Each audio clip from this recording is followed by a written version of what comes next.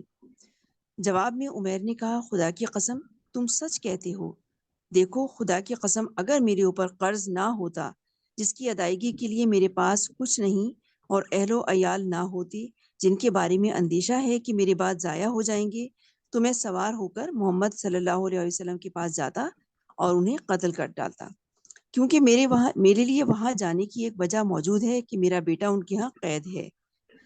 اچھا، اس میں اب جو ہے بتایا جا رہا ہے ان کے یعنی کہ عمیر بن وہب جمحی، یہ بتایا جا رہا ہے کہ قریش کی شیطانوں میں سے تھا، اور وہ وہاں پر صفوان بن امیہ کے ساتھ جو حتیم ہے وہاں پہ بیٹھ کے لوگ ڈسکشن کر رہے تھے کہ بدر میں جو کنویں میں پھینکے گئے تھے، جو جنگ بدر میں جو قتل ہو گئے تھے لوگ، تو پھر یہ ڈسکشن ہو رہا تھا صفوان بن امیہ وہ ہے امیہ بن خلف کا بیٹا، ٹھیک ہے۔ تو اب جو ہے یہ لوگ وہ کر رہے تھے کہ پلاننگ کر رہے تھے، بربادی کر رہے تھے، ڈسکشن کہ بھئی اب جینے کا تو کوئی مزہ نہیں، ہمارے اتنے بڑے بڑے سردار جو ہے قتل ہو گئے، تو اب جو ہے پھر آگے سے کہا عمیر بن وہب جمحی نے کہ خدا کی قسم تم سچ کہتے ہو، دیکھو خدا کی قسم اگر میرے اوپر قرض نہ ہوتا، یعنی کہ اس کے اوپر کچھ قرض تھا جو وہ ادا نہیں کر سکتا تھا، دوسرا اہل و عیال ظاہر خاندان کے لوگ گھر بار والے، تو وہ ان کا مجھے اندیشہ نہیں ہوتا کہ بھئی میرے بعد ان کا کون خیال رکھے گا، تو پھر میں تو چلا جاتا اور رسول پاک صلی اللہ علیہ وسلم محمد صلی اللہ علیہ وسلم کو جا کے قتل کر دیتا، نعوذ باللہ۔ تو بس یہ میرے اوپر ذمہ داریاں ہیں جس کی وجہ سے میں نہیں چاہ رہا، ورنہ اگر یہ ذمہ داریاں نہیں ہوتی تو میں تو اسٹریٹ اوے چلا جاتا، میں تو بالکل پلان کیا ہوں، ارادہ کیا ہوا ہوں، تو جہاں میں ذمہ داریوں سے فارغ ہوا میں تو نکل جاؤں گا ان کو قتل کرنے کے لیے نا۔ اور پھر یہ بھی کہہ رہے وہاں پہ مدینہ جانے کا میرا ایک ریزن بھی ہوگا، لوگوں کو کوئی آبجیکشن بھی نہیں ہو کہ بھائی وہاں پہ میرا ایک جو بیٹا ہے وہ وہاں پہ قید ہوا ہوا ہے نا، مدینہ والوں نے جو ہے قید کر کے اس کو رکھا ہوا ہے، تو یہ بات اس نے کی تھی۔ یہاں پہ کوئی میں نے اگر پوائنٹ مس کیا ہو، کوئی کچھ کہنا چاہ رہا ہو تو بتائیے گا۔ ٹھیک ہے، آگے چلتے ہیں۔ ٹھیک ہے۔ صفوان نے اس صورتحال کو غنیمت سمجھتے ہوئے کہا اچھا چلو تمہارا قرض میرے ذمے ہے، میں اسے تمہاری جانب سے ادا کر دوں گا، اور تمہارے اہل و عیال میرے اہل و عیال ہیں، جب تک وہ موجود رہیں گے میں ان کی دیکھ بھال کرتا رہوں گا، ایسا نہیں ہو سکتا کہ میرے پاس کوئی چیز موجود ہو اور ان کو نہ ملے۔ اب اس میں بتا رہے ہیں صفوان جی کچھ کہہ رہی ہیں؟ نہیں ٹھیک ہے، آپ وضاحت کیجیے۔ جی اچھا، اب اس میں جو ہے پھر وہ بتا رہے ہیں جو صفوان بن امیہ تھا تو اس کو تو ظاہر ہے وہ تو شدید دشمن ہوا تھا رسول اللہ صلی اللہ علیہ وسلم کا، تو اس نے تو پورا وہ تو بالکل حاضر تھا وہاں پہ کہ بھائی ٹھیک ہے اگر تمہارے قرضے کا مسئلہ ہے تو قرضہ میں ادا کر دوں گا، تم اس کی ٹینشن نہیں لو، اہل و عیال کا مسئلہ ہے تو کوئی بات نہیں، جیسے میرے اہل و عیال ہے میرے گھر والے جیسے میں ان کا خیال رکھتا ہوں ویسے میں تمہارے گھر والوں کا بھی بالکل اس طرح خیال کر لوں گا، میں پرومس کر رہا ہوں تم سے، تو تم نکلو اور تم نے ایک چیز جو ٹھان لی ہے تم جاؤ جا کے رسول پاک صلی اللہ علیہ وسلم پر اٹیک کرو، ٹھیک ہے۔ تو اس نے پوری اونرشپ پوری ذمہ داری لے لی کہ تمہیں ان چیزوں کی فکر کرنے کی ضرورت نہیں، بس تم نکلو اور تم یہ کام کر کے آ جاؤ، ٹھیک ہے۔ تو ذمہ داری لے لی تھی صفوان بن امیہ نے۔ یہ دونوں مطلب آپ کزنس بھی تھے دیکھیں سوری ایکسکیوز می، اس میں ایک اتنی امپورٹنٹ بات ہے کہ یہ لوگ مشرکین تھے اور جو بھی تھے، لیکن آپ دیکھیں ان کو پورا فیوچر پلاننگ کے ساتھ کہ مرنے سے پہلے میرا قرضہ ادا ہو جائے اور میرے اہل ویال کی خود پرورش کرے، یہ کانفیڈینس مل جائے پھر یہ آگے جا کے اٹیک کریں گے، مطلب اتنی پلاننگ کے ساتھ یہ لوگ ہر چیز کیلکولیٹڈ وے میں کرتے تھے، سبحان اللہ۔ بہت زیادہ، بالکل صحیح۔ جی سسٹر عائشہ کچھ کہہ رہی ہیں؟ جی میں نے کہا یہ دونوں کزنس بھی تھے، چچا زاد تھے نا، صفوان بن امیہ اور عمیر بن وہب، اور عمیر بن وہب ان کا نام آتا ہے کہ یہ اپنی اتنی مسلمانوں کے ساتھ شرارتیں کرتے تھے، صحابہ کو نبی پاک صلی اللہ علیہ وسلم کو مکہ میں انہوں نے شدید تنگ کیا تھا، تو یہ اپنی شرارتوں کی وجہ سے شیطان قریش کے نام سے مشہور تھے۔ اچھا یہ دونوں، اور ان کا پھر بیک گراؤنڈ وہ ہے یعنی کہ سبحان اللہ۔ عمیر بن سوری صفوان بن امیہ، ہاں وہ ظاہر سی بات ہے امیہ بن خلف کا تھا جو کہ ہم لوگوں نے پڑھا تھا کہ وہ کتنا زیادہ ظلم کرتا تھا حضرت بلال رضی اللہ تعالیٰ عنہ کے اوپر، تو بالکل ہی، اور ظاہر سی بات ہے پھر جو اس شخص ایسے شخص کا بیٹا کیسا ہوگا، تو صفوان بن امیہ کی پرسنالٹی بھی ہم امیجن کر سکتے ہیں کہ جس کا باپ اتنا ظالم تھا تو وہ خود بھی کیسا ہوگا نا، تو یہ دونوں بہت زیادہ جو ہے شریر انسان تھے وہاں کے مکہ کے نا، تو اب ان کی یہ پلاننگ چل رہی ہے، ٹھیک ہے۔ چلیں آگے چلتے ہیں۔ عمیر نے کہا اچھا تو اب میرے اور اپنے اس معاملے کو صیغہ راز میں رکھنا، تو صفوان نے کہا ٹھیک ہے میں ایسا ہی کروں گا۔ اس کے اچھا بعد اب یہ عمیر بتایا جاتا ہے اس میں کہ جو ہے کہ بہت زیادہ انہوں نے سیکریٹ رکھا تھا اس کو پلاننگ کو. کئی بار تفصیل سن رہی تھی تو بتا رہے تھے کہ ایون یعنی کہ جو ان کی وائفس تھی وہ بیویوں تک کو نہیں بتایا تھا, کسی کو کانوں کان خبر نہ ہو, کیونکہ ظاہر ہے پھر خبر پھیلتی ہے تو لیک ہو جاتی ہے, پھر ظاہر ہے مسلمانوں تک خبر پہنچے گی, پھر وہ اپنی پلاننگ کریں گے. تو ان دونوں کے علاوہ کسی کو اس بات کا نہیں پتا تھا, اتنا زیادہ انہوں نے نا سیکریٹ رکھا تھا تاکہ ہر حال میں ان کو فتح نصیب ہو جائے اس کام میں نا. اللہ آگے چلتے. اس کے بعد عمیر نے اپنی تلوار پر سان رکھائی اور زہر آلود کرائی. اس میں ابھی عمیر بن وہب کا قبول اسلام کا واقعہ آ رہا ہے. پھر روانہ ہوئے اور مدینہ پہنچے, لیکن ابھی وہ مسجد کے دروازے پر اپنی اونٹنی بٹھا ہی رہا تھا کہ حضرت عمر بن خطاب رضی اللہ تعالیٰ عنہ کی نگاہ اس پر پڑ گئی. وہ مسلمانوں کی ایک جماعت کے درمیان جنگ بدر میں اللہ کی عطا کردہ اعزاء و اکرام کے متعلق باتیں کر رہے تھے. انہوں نے دیکھتے ہی کہا یہ اللہ کا دشمن عمیر کسی برے ہی ارادے سے آیا ہے. پھر انہوں نے نبی صلی اللہ علیہ وآلہ وسلم کی خدمت میں حاضر ہو کر عرض کیا, اے اللہ کے نبی, یہ اللہ کا دشمن عمیر اپنی تلوار حمائل کیے آیا ہے, یعنی لٹکائے ہوئے آیا ہے, بہت تیاری سے آیا ہے. آپ نے فرمایا اسے میرے پاس لے آؤ. عمیر آیا تو حضرت عمر نے اس کی تلوار کے پرتلے کو یہ پرتلے جو تلوار کی اب جو پیکنگ اس بیلٹ ہوتی ہے آگے کی جگہ, پرتلے کو اس کے گلے کے پاس سے پکڑ لیا اور انصار کی چند افراد سے کہا کہ تم لوگ رسول اللہ صلی اللہ علیہ وآلہ وسلم کے پاس جاؤ اور وہیں بیٹھ جاؤ اور آپ کے خلاف اس خبیث کے خطرے سے چوکنا رہو. لیکن کیونکہ یہ قابل اطمینان نہیں ہے, اس کے بعد وہ عمیر کو اندر لے گئے. رسول اللہ صلی اللہ علیہ وآلہ وسلم نے جب یہ کیفیت دیکھی کہ حضرت عمر رضی اللہ تعالیٰ عنہ اس کی گردن میں اس کی تلوار کا پرتلا لپیٹ کر پکڑے ہوئے ہیں, تو فرمایا عمر اسے چھوڑ دو اور عمیر تم قریب آ جاؤ. اس نے قریب آ کر کہا آپ لوگوں کی صبح بخیر ہو. نبی صلی اللہ علیہ وآلہ وسلم نے فرمایا اللہ تعالیٰ نے ہمیں ایک ایسا تحیہ کا مطلب ہے سلام, التحیات سے نکلا ہے نا, یہ تحیات سے مشرف کیا ہے جو تمہارے اس تحیہ سے بہتر ہے, یعنی سلام سے جو اہل جنت کا تحیہ ہے. اچھا اب جو ہے اصل میں سیشن کا ٹائم بالکل ہی چند سیکنڈ رہ گئے ہیں, پھر یہ سیشن اینڈ ہو جائے گا. ٹھیک ہے, تو انشاءاللہ پھر اس کی ایکسپلینیشن ہم کل کرتے ہیں. بہت شکریہ آپ سب کے آنے کا, جزاک اللہ خیرا کثیرا. سبحانک اللہم و بحمدک, نشہد ان لا الہ الا انت, نستغفرک و نتوب الیک. السلام علیکم و رحمۃ اللہ وبرکاتہ.